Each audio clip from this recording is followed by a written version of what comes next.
Hello વિદ્યાર્થી મિત્રો, સુપ્રભાત, જય શ્રી કૃષ્ણ અને welcome to chemistry concept.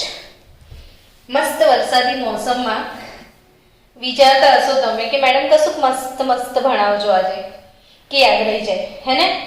Okay, तो कुछ बहुत अच्छा मैं आपको सिखाने वाली हूँ ने ये बहुत જ મસ્ત ટોપિક આજે આપણે શીખી લઈએ.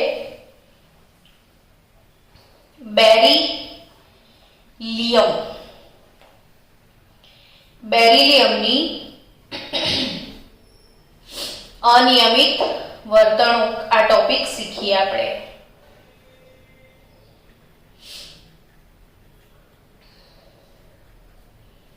બેરિલિયમની અનિયમિત વર્તણૂક. સો બચ્ચો, અનિયમિત વર્તણૂક આ પાછું શું આવ્યું નવું? તો કે મેં તમને વિકર્ણ સંબંધ, આ સંબંધની આપણે પહેલા ચર્ચા કરી હતી. ક્યારે કોના વિશે ભણ્યા હતા? કે સમૂહ 1 નું કોણ? લિથિયમ. બોલજો એટલે યાદ રહી જશે. સમૂહ 1 નું લિથિયમ, સમૂહ 2 ના મેગ્નેશિયમ સાથે રાસાયણિક ગુણધર્મોમાં સામ્યતા ધરાવે છે અને કયો સંબંધ કહેવાય? વિકર્ણ સંબંધ. એ જ રીતે સમૂહ 2 નું પહેલું સભ્ય કોણ? યાદ કરીને બોલો તો ફાસ્ટ. સમૂહ 2 નું પહેલું સભ્ય કોણ?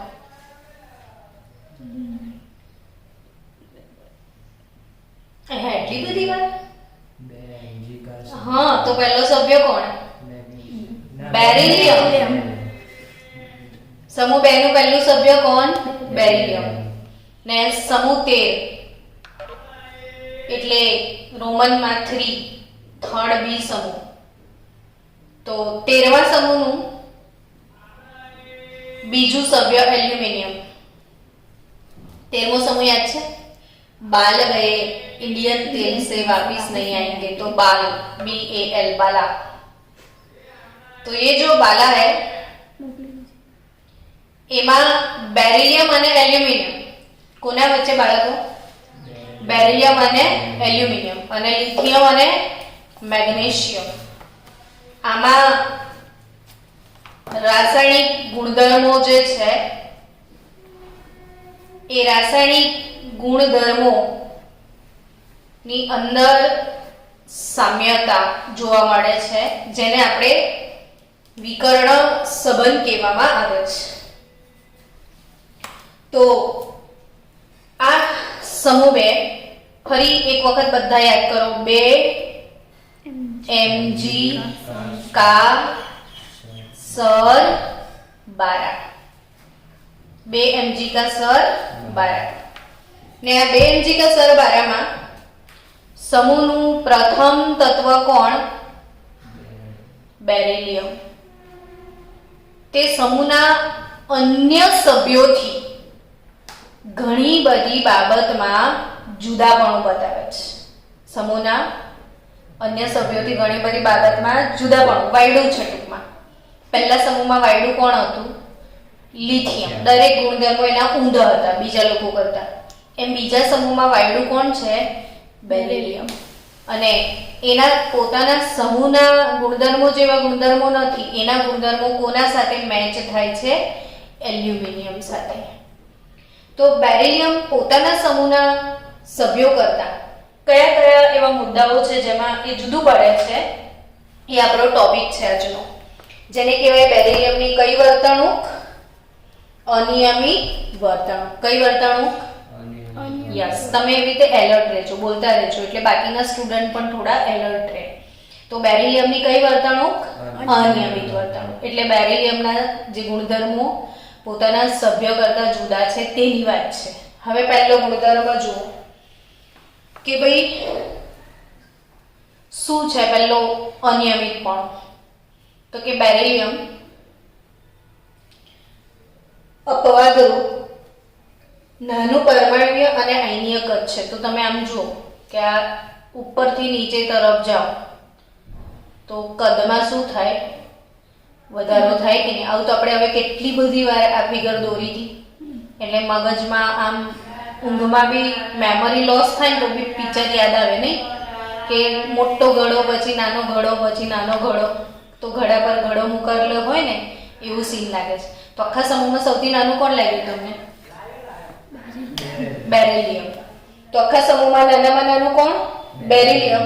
એટલે બેરિલિયમનું પરમાણવીય કદ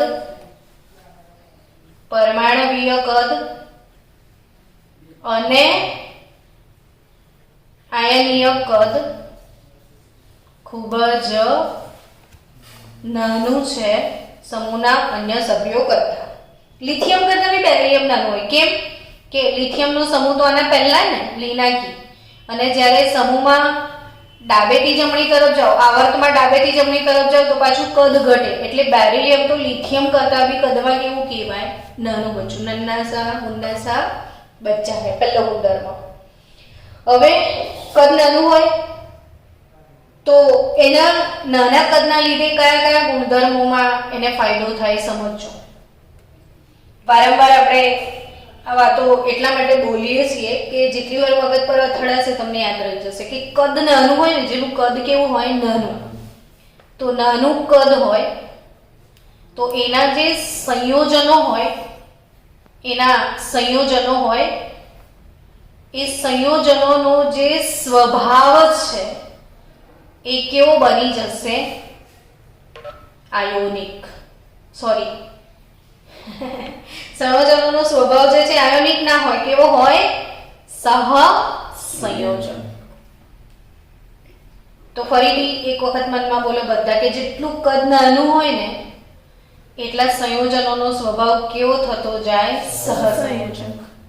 એટલે તમે એમ જો કે લિથિયમનો ક્લોરાઇડ તો એ સહસંયોજક હોય, પણ સોડિયમનો ક્લોરાઇડ હોય તો Na+ અને Cl- છૂટા પડે, આયનો છૂટા પડે ને જેમાં, એ કયો બંધ કહેવાય? આયનિક બંધ કહેવાય. જ્યારે ભાગીદારી થાય એ કયો બંધ કહેવાય? સહસંયોજક. અને આપણે રાસાયણિક બંધન ચેપ્ટરમાં આ મુદ્દો શીખ્યા હતા કે કોઈ પણ બંધ સંપૂર્ણ આયોનિક ના હોય કે સંપૂર્ણ સહસંયોજક ના હોય. સહસંયોજક બંધમાં આયોનિક લક્ષણ હોય ને આયોનિક બંધમાં સહસંયોજક લક્ષણ હોય ને કોઈ પણ બંધમાં આપણે આવું ભણ્યા હતા કે HCl જે છે એમાં કેટલા ટકા આયોનિક લક્ષણ છે તો એના દાખલા ગણ્યા હતા. 70% આયોનિક લક્ષણ વાળા, યાદ છે ને? તો અહીંયા શું યાદ રાખશો કે હવે તમને એમ થાય કે કેમ યાદ રાખો, તો નીટમાં પ્રશ્ન આવે કે નીચેના પૈકી કયું સંયોજન સહસંયોજક છે, ત્યારે તમારે કઈ રીતે ઓળખવાનું કે જેનું કદ નાનું હોય ને એમાં કયો સ્વભાવ હોય? સહસંયોજક. ફોર એક્ઝામ્પલ, હવે આપણે ઉદાહરણ લઈએ કે NaCl, MgCl2 અને AlCl3. ગયા વર્ષે નીટમાં આ પ્રશ્ન પૂછેલો કે આ ત્રણ સંયોજનોમાંથી કોનામાં સહસંયોજક લક્ષણ વધારે છે? આ પ્રશ્ન હતો નીટમાં. હવે તમારે એ જોવાનું કે Cl તો બધામાં જ છે ને, તો જુદું શું છે? સોડિયમ, મેગ્નેશિયમ અને એલ્યુમિનિયમ. તો હવે આમાં સોડિયમ +1 છે, મેગ્નેશિયમ +2 છે ને એલ્યુમિનિયમ +3 છે. તમે એ બી ભણ્યા ને, ધન વીજભાર જેટલો વધારે એટલું કદ ઘટે. આમ બી નાથાલાલ માસ્ટરે અલીગઢ સ્ટેશન પર સડેલા કેળા આરોગ્યા હતા. આ એક જ આવર્તના તત્વો છે. એક જ આવર્તમાં ડાબેથી જમણી તરફ જાઓ તો કદમાં શું થાય? ઘટાડો થાય. એટલે સોડિયમ કરતા મેગ્નેશિયમ નાનો, મેગ્નેશિયમ કરતા એલ્યુમિનિયમ નાનો, અને ઉપરથી પાછું એના પર ધનભાર છે 3, એટલે બહુ જ નાનો થઈ ગયો સાઈઝમાં. તો નાનું કદના સંયોજનોનો સ્વભાવ કેવો હોય? સહસંયોજક. તો આ ત્રણમાં NaCl આયોનિક ને AlCl3 નો સ્વભાવ કેવો છે? સહસંયોજક. તો અગત્યની ગુણધર્મ તમે જીનીટ લેવલે આપણે ટોપિક ભણવાનો છે, બોર્ડ લેવલે નહીં. એટલે ઝીણી વાતોને, કન્સેપ્ટને સમજો. તો જેટલું કદ નાનું એટલું સંયોજનોનો સ્વભાવ કેવો બચાવો? સહસંયોજક. બીજી એક વાત મેં તમને શીખવાડેલી કે કદ નાનું છે. ધારો કે આનું, ચલો આનું કદ બહુ નાનું ને આનું કદ બહુ મોટું, તો આ મેં દોર્યું એ ત્રિજ્યા કહેવાય ને. તો તમને ખબર છે કે કેન્દ્રમાં પ્રોટોન હોય ને કક્ષામાં શું હોય? ઇલેક્ટ્રોન હોય. પ્રોટોન પર કયો વીજભાર? ધન. ધન વીજભાર. ઇલેક્ટ્રોન પર કયો વીજભાર? તો ધન અને ઋણ વચ્ચે શું હોય? આકર્ષણ હોય. તો આમાં આ બચ્ચામાં આકર્ષણ વધારે કે આ બામાં આકર્ષણ વધારે? આ બેબીમાં વધારે કે બામાં વધારે? આકર્ષણ કોનામાં વધારે ને કોનામાં ઓછું? જલ્દી કહો. હા, બેરિલિયમમાં વધારે. કેમ? તો લોકો નજીક નહીં અને બામાં દૂર છે કે નહીં. તો આમાં ઇલેક્ટ્રોન અને પ્રોટોન વચ્ચે શું વધારે? આકર્ષણ વધારે. હવે તમે સમજી શકો છો કે આનો ઇલેક્ટ્રોન સરળતાથી દૂર થાય કે આનો સરળતાથી? બેબીનો સરળતાથી દૂર થાય કે બાનો? કોનો ઇલેક્ટ્રોન જલ્દી જાય? બાનો જલ્દી જાય. કેમ કે આકર્ષણ ઓછું છે. આમાં આકર્ષણ વધારે. તો આનો ઇલેક્ટ્રોન જલ્દી જાય નહીં. તો ઇલેક્ટ્રોનને કાઢવા માટે, ફરીથી સાંભળજો, ઇલેક્ટ્રોનને કાઢવા માટે જે ઉર્જા આપવી પડે એને શું કહેવાય? આયનીકરણ એન્થાલ્પી. દર વખતે ભૂલી જાઓ છો. અચ્છા, તો લખીશ જ. ઇલેક્ટ્રોનને દૂર કરવા માટે આપવી પડતી ઉર્જા શું કહેવાય? બોલો ચલો ફરીથી. આયનીકરણ એન્થાલ્પી. ખુલીને બોલો. જેમ હું કેટલું ખુલીને, મને પડેલી જ નથી કે આ ઓનલાઈન વિડિયો રેકોર્ડ થાય છે. મજા કરો, મસ્તી કરો ને ભણો. વર્ચ્યુઅલ ઇફેક્ટ આપો ક્લાસ. અને એક શિક્ષક ભણાવે ને વિદ્યાર્થી જોરથી બોલે ના તો એને મજા જ કઈથી આવે? આવે? કોઈ કલાકાર સ્ટેજ પર ડાન્સ કરે તો એની એક્સપેક્ટેશન શું હોય? લોકો જોર જોરથી તાળીઓ પાડે. તો ક્લાસમાં ટીચર ભણાવે તો ટીચર ક્વેશ્ચન પૂછે ને આખો ક્લાસ જોરથી જવાબ આપે તો બહુ મજા આવે.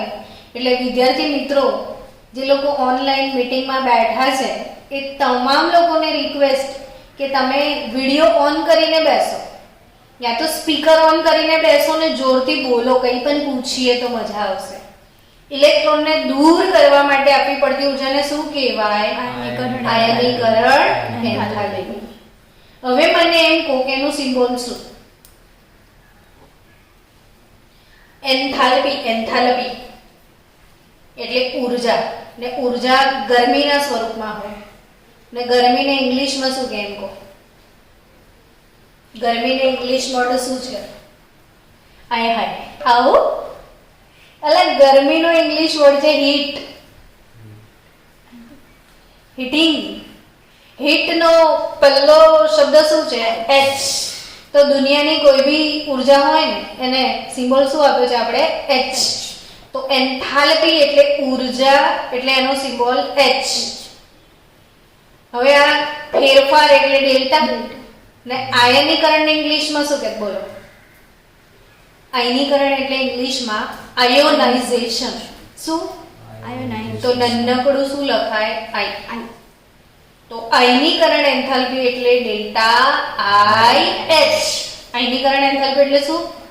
ડેલ્ટા આઈ એચ. ચલો વ્યાખ્યા બોલો. ઇલેક્ટ્રોનને દૂર કરવા માટે આપવી પડતી ઉર્જાને શું કહેવાય? આયનીકરણ. અચ્છા, બેરિલિયમની વધારે કે બેરિયમની વધારે? બેરિલિયમની. તો નાનું કદ આવ્યું. જેનું કદ નાનું એની આયનીકરણ એન્થાલ્પી બહુ જ વધારે હોય. તો બેરિલિયમ એનું કદ નાનું છે એટલે એના સંયોજનો કેવા? સહસંયોજક. બીજી વાત શું કરી? તો કે આયનીકરણ એન્થાલ્પી. ચલો સિમ્બોલ બોલો ફટાફટ. ડેલ્ટા આઈ. યસ, ડેલ્ટા આઈ એચ. કેવી? બહુ જ ઊંચી. ત્રીજું બોલો. મેં એવું કીધું તું નાના છોકરા પાણીમાં વધારે રમે તો કદ નાનું હોય તો એની જલીયકરણ એન્થાલ્પી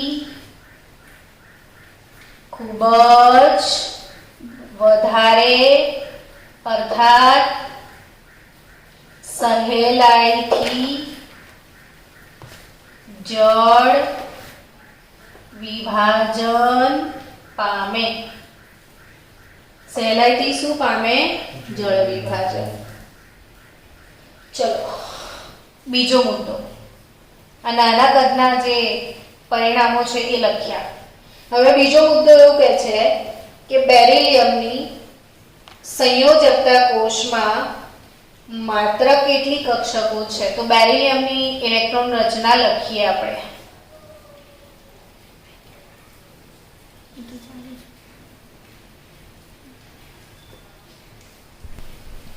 ચલો બેરિલિયમની ઇલેક્ટ્રોન રચના. બેરિલિયમનો પરમાણુ ક્રમાંક 4 છે ને?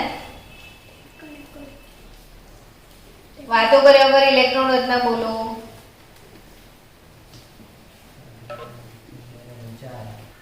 હિલિયમ 2s2 આ ઇલેક્ટ્રોન રચના હતી.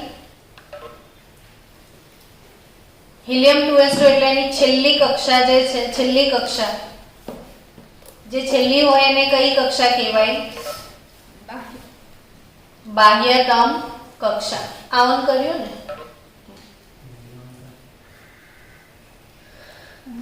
ચલો તો છેલ્લી કક્ષા એટલે બાહ્યતમ કક્ષા સમજો. ચલો ટોપિક જતો રહેશે, અહીંયા આવતો રહે. બેરિલિયમ એની ઇલેક્ટ્રોન રચના હિલિયમ 2s2. હવે 2 એટલે બીજા નંબરની કક્ષા થઈ. બીજા નંબરની કક્ષામાં 2p હોય ને, ભલે એમાં ઇલેક્ટ્રોન નથી પણ 2p ખાલી તો હોય ને. 2px 0, 2py 0, 2pz 0. ટૂંકમાં એવું કહી શકાય કે બેરિલિયમની છેલ્લી કક્ષામાં 1, 2, 3 અને 4 એટલે બાહ્યતમ કક્ષામાં કેટલી કક્ષકો છે? 4 કક્ષકો છે. કેટલી કક્ષકો છે? 4. એટલે કોઈ બંધ બનાવવા આવે તો 1, 2, 3 ને 4 બંધ બનાવી શકે, વધારે બનાવી શકે નહીં. એટલે બેરિલિયમ એની બાહ્યતમ કક્ષામાં 4 કક્ષકો જ છે. એટલે 4 કરતા વધુ સવર્ગાંક ધરાવી શકે નહીં. 4 કરતા વધુ સવર્ગાંક ધરાવી શકે નહીં. હવે સવર્ગાંક એટલે શું? તો કે જો BeF4 મેં આવું લખ્યું છે તો આનો મતલબ એવો. ચલો બેરિલિયમની આજુબાજુ કેટલા ફ્લોરિન છે? 4. તો આ બેરિલિયમની આસપાસ 4 ફ્લોરિન જે છે એને એનો શું કહેવાય ખબર છે? સવર્ગાંક. એટલે ધન આયનની આજુબાજુ જેટલા ઋણાયન હોય એને શું કહેવામાં આવે છે? સવર્ગાંક. અથવા એ જેટલા બંધ બનાવે એનો સવર્ગાંક. તો બેરિલિયમની છેલ્લી કક્ષામાં 1, 2, 3 અને 4 કક્ષકો છે. એટલે એ 4 કરતા વધુ સવર્ગાંક ધરાવી શકે નહીં. સમજી ગયા? તો બીજો મુદ્દો શું કહે છે? 4 કરતા વધુ સવર્ગાંક એ ધરાવી શકતું નથી. જ્યારે એ સમૂહના જે બાકીના સભ્યો છે એ બાકીના સભ્યો પાસે ડી કક્ષક છે. જેમ કે હું એલ્યુમિનિયમની ઇલેક્ટ્રોન રચના લખું, બેરિલિયમ, પછી 2Mg મેગ્નેશિયમની લખું. ચલો તો મેગ્નેશિયમની ઇલેક્ટ્રોન રચના શું થાય? હિલિયમ નિયોન 3s2 થશે. એટલે મેગ્નેશિયમમાં છેલ્લી કક્ષા કઈ આવી? 3 નંબરની. તો 3 નંબરમાં 3pb હોય અને 3db હોય. ભલે એમાં ઇલેક્ટ્રોન નથી, ખાલી છે પણ છે તો ખરી. અને ખાલી ઘરમાં કોઈ લોકો રહેવા આવી શકે છે, બંધ બનાવી શકાય છે. એટલે આ લોકો પાસે ડી કક્ષક છે, માટે એ લોકો વધારે બંધ બનાવી શકે, માટે તેમનો સવર્ગાંક 4 થી વધુ હોય છે. ટૂંકમાં આખો મુદ્દો ફરીથી આપણે વાંચી જઈએ કે બેરિલિયમની સંયોજકતા કોષમાં બાહ્યતમ કક્ષામાં 4 જ કક્ષકો છે. પરિણામે બેરિલિયમ 4 કરતા વધુ સવર્ગાંક ધરાવી શકે નહીં. જ્યારે બાકીના સભ્યો પાસે ડી કક્ષક છે અને ડી કક્ષક હોવાથી એ લોકો સવર્ગાંક 4 થી વધુ ધરાવી શકે છે. 6 બંધ પણ બનાવી શકે. Mg H2O6 આવું લખ્યું હોય આપણે તો એ પોસિબલ છે, કેમ કે એની જોડે ખાલી કક્ષકો અવેલેબલ છે જેમાં પાણી એટલે મેગ્નેશિયમની આજુબાજુ 6 પાણીના અણુ આવી શકે છે એને દાન કરીને, કેમ કે એની જોડે ખાલી કક્ષકો છે. એટલે આ લોકોનો સવર્ગાંક 6 થયો ને, જ્યારે બેરિલિયમનો 4 થી વધારે હોઈ શકે નહીં. ચલો એના પછીનો મુદ્દો, 3 જ મુદ્દા છે એટલે સારું છે, પતી જશે જલ્દી. કે અન્ય તત્વોના હાઇડ્રોક્સાઇડથી વિરુદ્ધ, આ તો નીટ વાળાને જે ગમે છે આ પ્રશ્ન, ઢગલો વખત પૂછ્યો છે, બોર્ડ નીટ ગુજકેટ પેટ ભરીને પૂછે છે આ પ્રશ્ન કે બેરિલિયમ જે છે એનો ઓક્સાઇડ અને બેરિલિયમનો હાઇડ્રોક્સાઇડ, આ બંનેનો સ્વભાવ નથી એસિડિક કે નથી બેઝિક, આ લોકો ઉભયગુણી છે. કેવો સ્વભાવ ધરાવે છે? ઉભયગુણી. હવે આ શું ઉભયગુણી એટલે? તમે ઉભયજીવી શબ્દ સાંભળ્યો હશે દેડકા માટે. કેમ? જમીન પર બી. હા, તો કેમિસ્ટ્રી માટે ઉભયગુણી શું? તો કે જે એસિડિક પણ હોય અને જે બેઝિક પણ હોય. તો આ બેરિલિયમના ઓક્સાઇડ અને હાઇડ્રોક્સાઇડ જે છે એ થોડા એસિડિક છે, થોડા બેઝિક છે, એટલે એમનો સ્વભાવ કેવો છે? ઉભય ગુણધર્મી. કેવો સ્વભાવ છે? ઉભય ગુણધર્મી. અમારું કમ્પ્લીટ છે ને, ચાલી રહ્યું છે ને. ચલો નેક્સ્ટ ટોપિક આપણે આગળ વધીએ. બેરિલિયમ અને એલ્યુમિનિયમ વચ્ચેનો વિકર્ણ સંબંધ. બેરિલિયમ અને એલ્યુમિનિયમ વચ્ચે કેટલાક રાસાયણિક ગુણધર્મોમાં સામ્યતા છે, જેને તેનો કયો સંબંધ કહેવામાં આવે છે? વિકર્ણ સંબંધ. તો અગત્યનો આઈએમપી ટોપિક છે બેરિલિયમ અને એલ્યુમિનિયમનો વિકર્ણ સંબંધ. તો આ વિકર્ણ સંબંધ શું છે સમજીએ. તો બેરિલિયમ Be+2 ને એલ્યુમિનિયમ Al+3. તારે ટેબલ જોઈએ છે? ખુરશી જોઈતી હોય બાજુના રૂમમાં હશે, લઈ આવ. Okay. Beryllium Be+2, aluminium Al+3. તો આ બેરિલિયમ અને એલ્યુમિનિયમ, આની જે આયોનિક ત્રિજ્યા, મતલબ આ બંનેનું શું સમાન છે? તો Q/R સમાન છે. શું સમાન છે? પણ પછી Q/R એટલે શું એવી ખબર હોવી જોઈએ ને. Q એટલે વીજ ભાર ને R એટલે ત્રિજ્યા. તો બેરિલિયમનો ધારો કે કેવો વીજભાર +2 છે અને બેરિલિયમની આયોનિક ત્રિજ્યા 31 પિકોમીટર છે, એટલે 2/31 નો જે ગુણોત્તર છે આનો Q/R એ સેમ ગુણોત્તર કોનો છે? એલ્યુમિનિયમ. તો Be2 ને Al+3 નું શું સમાન છે? Q/R સમાન છે. Q એટલે શું? વીજભાર. R એટલે ત્રિજ્યા. તો વીજભારના છેદમાં ત્રિજ્યાનો ગુણોત્તર સમાન છે, એટલે એમના રાસાયણિક ગુણધર્મો સમાન છે. હવે કયા કયા ગુણધર્મો સમાન છે એ ચર્ચા કરીએ. તો પહેલો ગુણધર્મ, એલ્યુમિનિયમની જેમ બેરિલિયમ શું કરે છે? તો કે ઝડપથી એસિડ સાથે પ્રક્રિયા કરતું નથી. આ બંને ઝડપથી એસિડ સાથે પ્રક્રિયા કરતા નથી. પહેલો મુદ્દો. કેમ નથી કરતા? તો કે એમની સપાટી પર શેનો પડ હોય છે? ઓક્સાઇડનો. બીજો મુદ્દો, બેરિલિયમ હાઇડ્રોક્સાઇડ અને એલ્યુમિનિયમ હાઇડ્રોક્સાઇડ.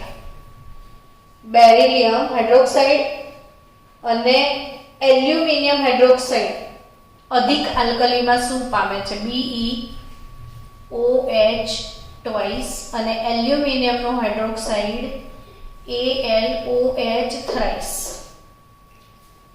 હવે આ બંનેના જે હાઇડ્રોક્સાઇડ છે એને અધિક આલ્કલીમાં એટલે વધારે બેઝ હજી તમે ઉમેરો, અધિક આલ્કલી એટલે હજી પણ તમે NaOH નાખો બંનેમાં બહુ બધો, તો એ કઈ ટાઈપના આયનો પેદા કરે છે સ્ટુડન્ટ્સ? અને મજાકમાં ના લેતા, આ નીટ જી ના ટોપિક છે આખે આખા. તો બેરિલિયમ હાઇડ્રોક્સાઇડ ને એલ્યુમિનિયમ હાઇડ્રોક્સાઇડ એ શું કરે છે અધિક આલ્કલી સાથે? તો બેરિલિયમ નો હાઇડ્રોક્સાઇડ BeOH4 -2 બનાવે અને એલ્યુમિનિયમ નો હાઇડ્રોક્સાઇડ AlOH4 -1 બનાવે. ધોરણ 10માં બેયર પદ્ધતિ તમે ભણીને આવ્યા છો, યાદ કરો બરાબર. બેયર પદ્ધતિ જેમાં તમે એલ્યુમિનિયમને NaOH માં ઓગાળતા હતા તો કહેતા હતા કે એલ્યુમિનેટ પેદા થાય છે. સાંભળ્યું છે નામ સોડિયમ એલ્યુમિનેટ? તો આ કયો આયન છે? એલ્યુમિનેટ. આપણે ભણેલા જ છીએ પણ આપણે યાદ નથી રાખતા. તો બેયર પદ્ધતિમાં તમે બોક્સાઇટને NaOH સાથે 7 થી 8 કલાક ઓગાળતા હતા તો એલ્યુમિનેટ, સોડિયમ એલ્યુમિનેટ મળતો હતો. અને જેમાં એલ્યુમિનેટ આપે છે એમ આ અધિક આલ્કલીમાં બેરિલેટ આપે છે, beryllate ion. Beryllium beryllate ion આપે છે, વેરેસ એલ્યુમિનિયમ શું આપે છે? Aluminate ion. હજી અગત્યનો મુદ્દો, દરેક વસ્તુ આઈએમપી છે આમાં. તો બેરિલિયમ અને એલ્યુમિનિયમ ક્લોરાઇડ BeCl2 ને AlCl3, BeCl2 ને AlCl3 સમજો. બેરિલિયમ ક્લોરાઇડ અમે બનાવ્યો, બેરિલિયમ ક્લોરાઇડ. એની સામે બીજું બેરિલિયમ ક્લોરાઇડ નો અણુ આ રીતે ક્રોસ જોડાયો, જો આ આમ ને આ આમ. સમજ્યા? આપણે ઘણી વખત આમ નહીં કરતા કે એક હાથ આમ રાખો ને એક આમ હાથ રાખો તો બે વચ્ચે કંઈક આખું આપણને મળી જાય. સેમ આ એક અણુ આમ ને એક અણુ આમ હોય, પછી આ ક્લોરીન પોતાના ઇલેક્ટ્રોન યુગ્મનું આને દાન કરે, આ આના સાથે બંધ બનાવે, આને સેતુ બંધ કહેવાય. કેવો બંધ કહેવાય? સેતુ બંધ, બ્રિજ બોન્ડ. તો BeCl2 માં સેતુ બંધ અસ્તિત્વ ધરાવે છે. તો સેમ AlCl3 માં પણ જોજો, Al એની આજુબાજુ આવી રીતે 3 Cl દોર્યા મેં. આ હાથ સીધો છે, હવે હાથ ઊંધો કરી દો. એની આજુબાજુમાં આવી રીતે ફરીથી 3 Cl, બે અણુ ભેગા થયા તો આ ક્લોરીન એલ્યુમિનિયમને ઇલેક્ટ્રોન આપશે, આ ક્લોરીન આ એલ્યુમિનિયમને ઇલેક્ટ્રોન આપશે. કયો બંધ બન્યો? સેતુ બંધ. કયો બંધ? આ બ્રિજ કહેવાય. આ બે લોકોને કનેક્ટ કરે એ બ્રિજ જ કહેવાય. બે રસ્તા જોડે એને શું કહેવાય? બ્રિજ કહેવાય. તો બે અણુઓને કનેક્ટ કરે છે એટલે સેતુ બને છે, પુલ બને છે. તો આ સેતુ બંધ બેરિલિયમ ક્લોરાઇડમાં પણ છે એઝ વેલ એઝ એલ્યુમિનિયમ ટ્રાઇક્લોરાઇડમાં પણ છે. ને હજી અગત્યની વાત કે આ AlCl3 ક્યાં વપરાય છે? તો ફ્રીડલ ક્રાફ્ટ પ્રક્રિયાઓમાં આગળ આવશે. ઓર્ગેનિક કેમિસ્ટ્રીમાં દરરોજ આવશે, બધા જ ચેપ્ટરમાં આવશે ફ્રીડલ ક્રાફ્ટ પ્રક્રિયાઓ. ને આ ફ્રીડલ ક્રાફ્ટ પ્રક્રિયાના ઉદ્દીપક છે નિર્જળ AlCl3. તો ફ્રીડલ ક્રાફ્ટ પ્રક્રિયામાં ઉદ્દીપક તરીકે કોણ વપરાય છે? AlCl3. અને એનો સ્વભાવ લુઈસ એસિડ. એસિડ એને કહેવાય જે ઇલેક્ટ્રોન યુગ્મનો સ્વીકાર કરે. જો ક્લોરીને દાન આપ્યું, એલ્યુમિનિયમે સ્વીકાર્યું, એટલે શું છે? Louis acid. તો AlCl3 લુઈસ એસિડ છે. આગળ આપણે લુઈસ એસિડ બેઝ કન્સેપ્ટ ભણવાના છીએ એટલે બહુ જ ક્લિયર થવાનો છે એ કન્સેપ્ટ પણ. અને છેલ્લો મુદ્દો, બેરિલિયમ અને એલ્યુમિનિયમ આયન સંકીર્ણ બનાવવાનું પ્રબળ વલણ ધરાવે છે. છેલ્લો મુદ્દો અહીંયા લખી દઈએ. બેરિલિયમ ને એલ્યુમિનિયમ બંનેને શું બનાવવાની બહુ જ ઈચ્છા છે? સંકીર્ણ સંયોજનો. અને ચોરસ કૌંસમાં આવે ને, જેમ કે તમે આવું લખો છો K4FeCN6, તો આ ચોરસ કૌંસમાં આવ્યો એ સંકીર્ણ સંયોજન. હવે તમારા માટે નાનો કન્સેપ્ટ છે, પણ આ ચોરસ કૌંસમાં કેમ છે? તો પાછળ 12મા ધોરણમાં સંકીર્ણ સંયોજનો એક આખો પ્રકરણ આવે છે. એટલે અત્યારે હાલ પૂરતું કે આ સંકીર્ણ સંયોજન છે, તો બેરિલિયમ ને એલ્યુમિનિયમને કેવા સંયોજનો બનાવવાનું ગમે છે? સંકીર્ણ સંયોજનો. જેમ કે બેરિલિયમનું સંકીર્ણ સંયોજન છે BeF4-2, એલ્યુમિનિયમનું સંકીર્ણ સંયોજન છે AlF6-3. તો આ બેરિલિયમની એલ્યુમિનિયમ સાથેનો જે વિકર્ણ સંબંધ છે એની અનિયમિત વર્તણૂક છે, એ ટોપિક આપણે પૂર્ણ કર્યો. બંને